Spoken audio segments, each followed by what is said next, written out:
Well, enough is enough. That is the message city leaders are sending through a new program called Columbus Violence Reduction. It's an evidence-based, proactive approach to identifying those responsible for crime and intervening before it happens. NBC4's Caleb Michael has been speaking with city leaders about the new program. So, Caleb, why do leaders believe that this strategy is going to work? Well, Jen, they think it'll work because of the long-term investment made in these individuals. City leaders say this is not a strategy to be implemented over a few months and then forgotten about. They say it's a long-term approach that should reduce the violence we're seeing here in Columbus. One way or another, the violence, it needs to end. Right now, the city of Columbus is seeing an increase in violent crime. In response, the city launched a program called Columbus Violence Reduction.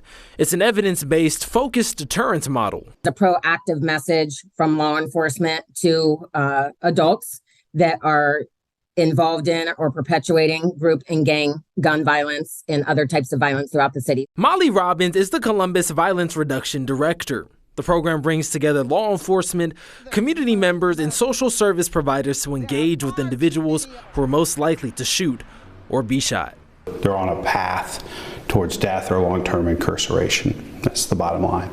The groups host call-in sessions. Last night's had 9 men and a room full of community members offering their support. The goal is to inform these individuals what will happen if they don't change their ways and also who their actions affect. I am a mother of a murdered Columbus child. People like Rhonda Claiborne from Mothers of Murdered Columbus Children. Stop the gun violence. Put the guns down. And Dominic Jones, who was on the same path these men are headed. So I remember being locked up for 22 and 2 hours out the day. And I made a decision right then and there that I would never come back to this place. CVR helps connect those identified with tools, jobs, and resources to keep them out of prison and alive.